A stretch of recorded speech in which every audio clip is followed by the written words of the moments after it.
Hello दोस्तों, स्वागत है आपका मेरे यूट्यूब चैनल ड्रीम एजुकेशन में। तो आज का हमारा टॉपिक है दोस्तों अवतल दर्पण के उपयोग। तो दोस्तों, जैसा कि हमने पिछले वीडियो में पढ़ा था, अवतल दर्पण के द्वारा बनाई गई प्रतिबिंब की स्थितियाँ। तो अवतल दर्पण के द्वारा 6 स्थिति बनाई गई थी।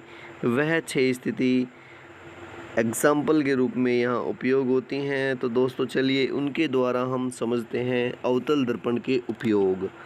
तो जैसा कि हम डायग्राम में देख रहे हैं दोस्तों, हमने एक वस्तु जैसे बल्ब मुख्य फोकस पर रखा हुआ है और बल्ब से निकलती हुई किरण अवतल दर्पण से परावर्तित होकर अनंत की ओर जा रही हैं। तो दोस्तों हमने एक रूल पढ़ा था प्रतिबिंब की स्थिति बनाते समय कि जब भी कोई किरण फोकस से निकलती है अवतल दर्पण से परावर्तित होकर वह अनंत की ओर निकल जाती है, जो मुख्य अक्ष के समांतर होती है। तो इसी प्रकार नीचे और ऊपर ये यहाँ से किरण निकलती हुई अनंत की ओर जा रही है। तो एक किरणों का पुंज अनंत की ओर बढ़ता हुआ जा रहा है, जिसका उपयोग जैसे कि वाहनों की हेडलाइट और टॉर्च और सर्च लाइट इत्यादि में होता है। तो पहला एग्जाम्पल ये हुआ दोस्तों आपका। दूसरा एग्जाम्पल है सेविंग दर्पणों के उपयोग में। तो सेविंग दर्पणों में क्या होता है दोस्तों, जैसा कि हमने एक वस्तु फोकस और ध्रुव के बीच में ली हुई है ए और बी, जिसकी स्थिति आभासी रूप से आर और एस के रूप में एक बड़ा प्रतिबिंब प्राप्त होगा। और बड़ा प्रतिबिंब प्राप्त करने के लिए हम 6 पोजीशन का उपयोग करते हैं, जो अवतल दर्पण के द्वारा 6 पोजीशन बनती हैं। तो इस वाली स्थिति का उपयोग सेविंग दर्पणों में होता है। इसमें प्रतिबिंब की स्थिति वस्तु के आकार में काफ़ी बड़ी दिखाई देती है, जिससे हम आसानी से सेविंग कर सकते हैं। तो चलिए दोस्तों नेक्स्ट पोजीशन देखते हैं, थर्ड पोजीशन। जैसा कि ये उपयोग है सौर भट्टियों में, तो इसका उपयोग हम अवतल दर्पण की प्रतिबिंब की पहली स्थिति के अकॉर्डिंग जब अनंत से कोई किरण आती है तो वह मुख्य फोकस से होकर गुजरती है। देखना दोस्तों, अनंत से सारी किरणें अनंत से आ रही हैं और मुख्य फोकस से होकर जाती हैं। तो इसका मतलब दोस्तों होता है कि जैसे सूर्य की ऊर्जा अनंत से आती हुई एक जगह पर एकत्रित हो जाती है, अभिसारित हो जाती है, तो इस स्थिति में हम उस ऊर्जा को एकत्रित करके सौर भट्टियों में उपयोग करते हैं और सोलर कुकर में भोजन पकाने के लिए उपयोग करते हैं।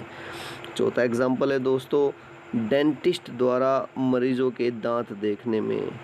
तो डेंटिस्ट द्वारा, डॉक्टरों द्वारा मरीजों के दांत, आँख, नाक, कान, गला इत्यादि देखने में यहाँ पर भी अवतल दर्पण का उपयोग होता है। और ये पिछले वाली पोजीशन जो हमने पढ़ी थी, ये वाली पोजीशन जब वस्तु F और P के बीच में रखी होती है और यहाँ पर वस्तु का आकार छोटा होता है और प्रतिबिंब का आकार बड़ा होता है, इस वाली स्थिति को ही हम यहाँ पर यूज़ करते हैं, जो डॉक्टरों द्वारा आँख, कान, नाक, गला, दांत इत्यादि की जांच करने में होता है, जिससे प्रतिबिंब का आकार बड़ा दिखाई देता है। जैसा कि हम इस वाले डायग्राम में देख रहे हैं दोस्तों कि यहाँ पर हमें छोटी से छोटी चीज़ बड़ी नज़र आती है। नेक्स्ट एग्जाम्पल दोस्तों उत्तल दर्पण के उपयोग। अब उत्तल दर्पण के उपयोग जानेंगे दोस्तों। उत्तल दर्पण के उपयोग में उत्तल दर्पण में मात्र 2 स्थिति बनती हैं। अब यह 2 स्थिति इस प्रकार होंगी, जैसा कि ये वस्तु का आकार है दोस्तों ए और बी, तो जब इसका प्रतिबिंब बनता है तो वह आभासी सीधा और वस्तु से छोटा नज़र आता है। तो दोस्तों इस प्रकार के प्रतिबिंब का उपयोग हम करते हैं मोटर गाड़ियों में पीछे की ट्रैफिक को देखने के लिए। जैसे मोटर गाड़ी में साइड मिरर होते हैं दोस्तों, तो मोटर गाड़ी में जो साइड मिरर होते हैं वहाँ पर हमें आने वाली गाड़ी छोटी और सीधी नज़र आती है। ये बेस्ट एग्जांपल है दोस्तों उत्तल दर्पण के उपयोग का। और एक सेकंड एग्जांपल है दोस्तों